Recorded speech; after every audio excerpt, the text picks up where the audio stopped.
ان کا کہنا تھا کہ تیل مہنگا نہیں کر سکتے کیونکہ لوگوں کے چولہے جلانے ہیں، عمران کے پاس بہت مال آ رہا ہے اور لوگ بیوقوف بن رہے ہیں، یہ ہر چیز کو سیاسی کرتے ہیں جس کے منفی اثرات ہوتے ہیں۔ انہوں نے پوچھا کہ فوج غیر سیاسی ہو رہی ہے تو کیا ہمیں ان سے لڑنا چاہیے؟ ہم نے کبھی ججز کے خلاف مہم نہیں چلائی، مشرف نے مجھے 5 سال قید میں رکھا مگر اس کے خلاف بھی مہم نہیں چلائی۔ مشرف کو زندہ دیکھنا چاہتے ہیں تاکہ وہ مکافات عمل دیکھے۔ پاکستان کھپے کا نعرہ نہ لگاتا تو آج یہ صورتحال نہ ہوتی۔ وہ کراچی میں پریس کانفرنس کر رہے تھے۔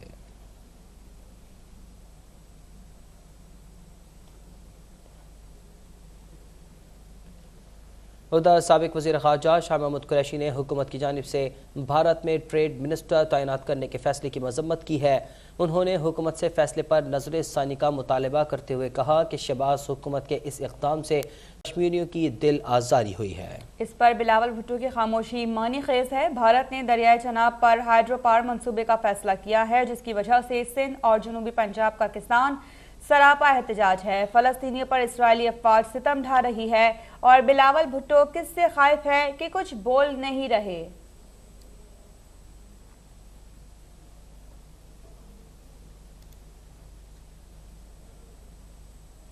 آگے بڑھیں، آپ کو بتائیں کہ وزیر دفاع خواجہ آصف نے کہا ہے کہ رواں سال آرمی چیف کی تعیناتی سے قبل ہی ملک میں عام انتخابات کا امکان مسترد نہیں کیا جا سکتا۔ جنرل باجوہ خود ہی اعلان کر چکے ہیں کہ انہیں مدت ملازمت میں توسیع نہیں چاہیے۔ لیفٹیننٹ جنرل فیض حمید کا نام سینیورٹی لسٹ میں ہوا تو ان کے نام پر بالکل غور کیا جائے گا۔ اور پاکستان تحریک انصاف کو دھچکا، الیکشن کمیشن نے منحرف ارکان کے خلاف ریفرنس خارج کر دیا۔ اسپیکر قومی اسمبلی نے نااہلی کے لیے ریفرنس بھجوایا تھا۔ فیصلے میں کہا کہ منحرف ارکان کے خلاف ٹھوس شواہد پیش نہیں کیے جا سکے۔ اپڈیٹ کریں آپ کو اس حوالے سے الیکشن کمیشن کا فیصلہ، پاکستان تحریک انصاف کو دھچکا لگا ہے۔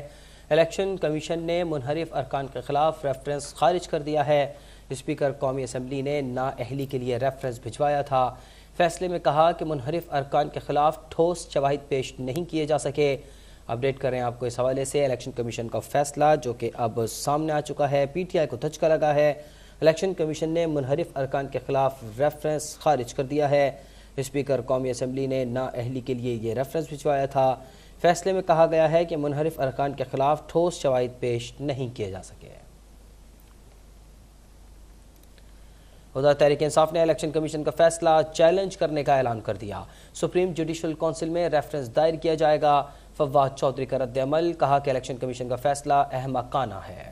کہا کہ واضح ہو چکا تھا کیا فیصلہ آ رہا ہے۔ انہوں نے الزام لگایا کہ الیکشن کمیشن نون لیگ کی ہی ٹیم بن چکی ہے، لا قانونیت کے خلاف میدان میں آئیں گے اور عوام کے ساتھ یہ جنگ جیتیں گے۔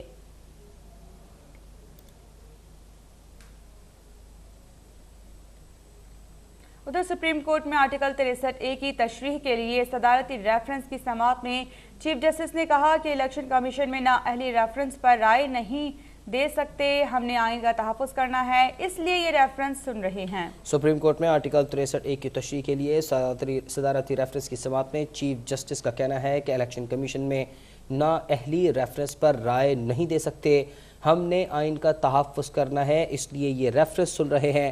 مزید جانتے ہیں نمائندہ اب تک وسیم ملک سے۔ وسیم، مزید کیا کہنا تھا چیف جسٹس کا؟ جی بالکل، آج سپریم کورٹ میں آرٹیکل 63A کی تشریح سے متعلق صدارتی ریفرنس اور جو پاکستان تحریک انصاف کی آئینی درخواست تھی اس کے اوپر سماعت ہوئی ہے۔